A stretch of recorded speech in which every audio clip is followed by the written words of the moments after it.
Hi guys, welcome to this week's video. Before we get started, I would really appreciate it if you could subscribe to my YouTube channel.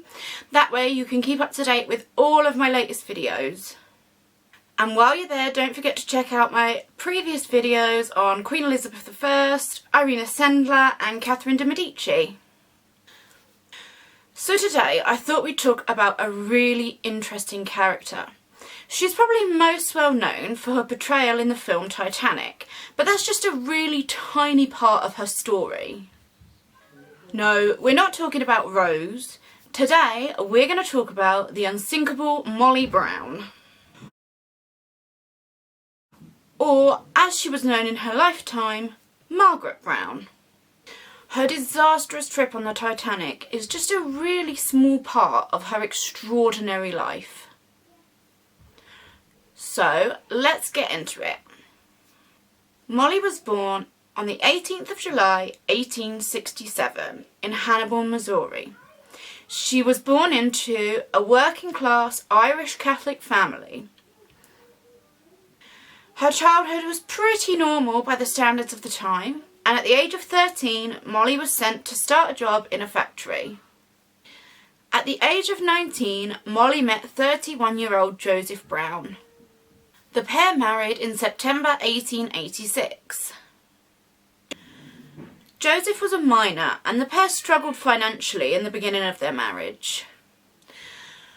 However, Molly's fortunes changed dramatically in 1893 when Joseph struck gold, literally.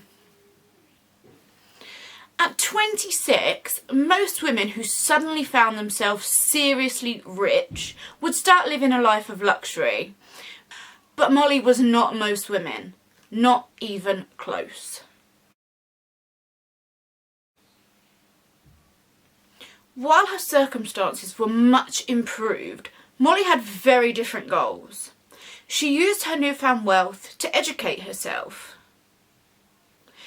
She learned language, literature, and even acting, and was fluent in 4 languages.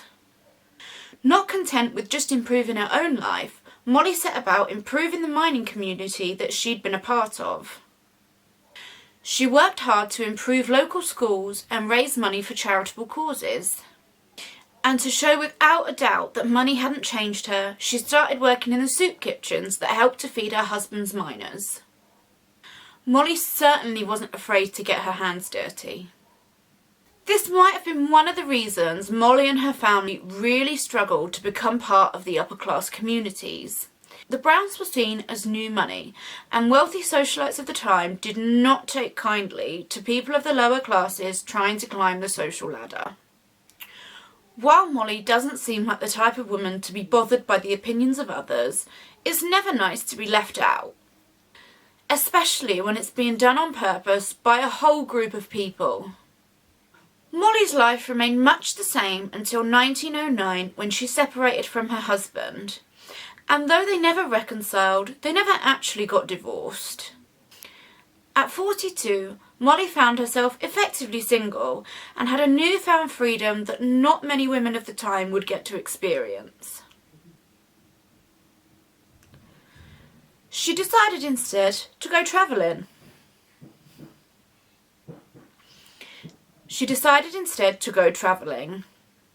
Molly was actually in Egypt when she received news that her nephew was unwell. This news would inadvertently lead to the biggest change in Molly's life.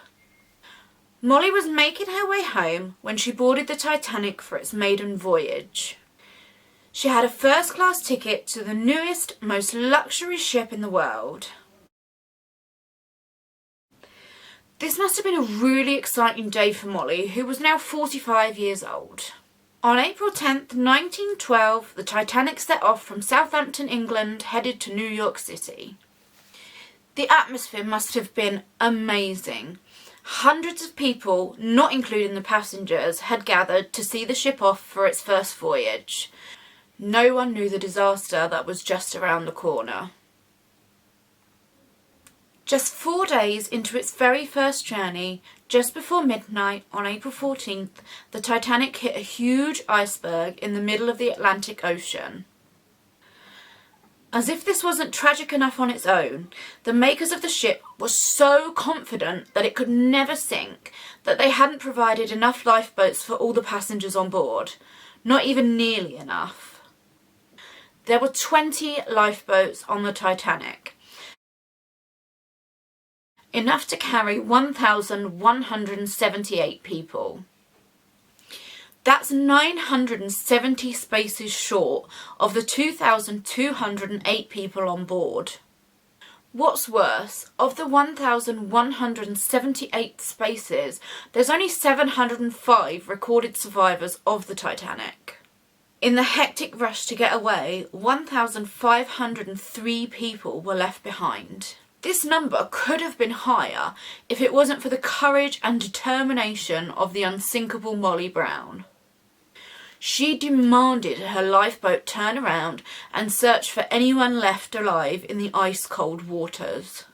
And even when the quartermaster refused, Molly did not back down.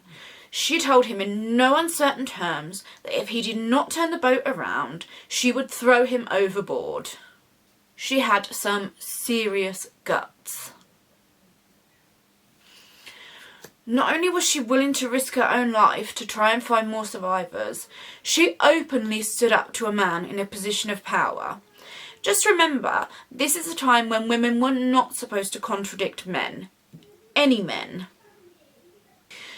It only took 3 hours for the Titanic to sink completely. The lifeboats from the Titanic were rescued by a ship called the Carpathia. Molly showed again what a brave, caring woman she really was. Almost as soon as she boarded the Carpathia, Molly set about helping as many other people as she could. Her main focus was helping out the third-class passengers. Most of them had lost everything they owned with the ship. Before they reached land, Molly had raised almost £10,000 and had personally helped out as many people as she could. She helped reunite families, made sure they got medical attention, and did anything she could to personally help as many people as possible. Molly did not let this tragedy stop her from being an all-round amazing woman. Her heroic actions during the tragedy actually made Molly pretty famous. And you won't be surprised to hear that Molly used her fame to promote more good causes. Molly was also a huge supporter of the suffragette movement and campaigned heavily for women's rights. She even ran for political office. But when World War I broke out in July 1914, she forgot about this and decided to focus her efforts on helping with the war effort. Molly spent the rest of her life doing everything she could to make the world around her a better place. She even found time to pursue her acting career. I don't know how. But her true passion was and always would be helping others. Molly died on the 26th of October 1932 at the age of 65. She passed peacefully in her sleep at a hotel in New York City. Had you heard about the Unsinkable Molly Brown? Even though lots of people have heard about her, they only know about her time on the Titanic, and this was a tiny portion of her absolutely incredible life.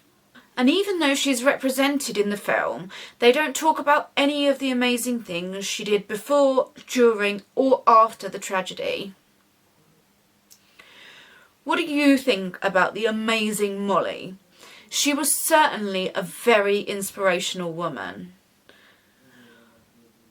Molly was hard-working, determined, caring, and an extremely strong-willed woman. She never let money or fame change her. She never used them for her own gain. In fact, quite the opposite. Molly was all about making the world a better place and speaking up for people who didn't have a voice of their own. Let me know what you think about Molly in the comments. Don't forget to subscribe to my YouTube channel for more videos on real-life superwomen. it would be really great if you could like and share this video too. I hope you have a really great day and you feel inspired to do something good. I'll see you all for my next video. Bye guys!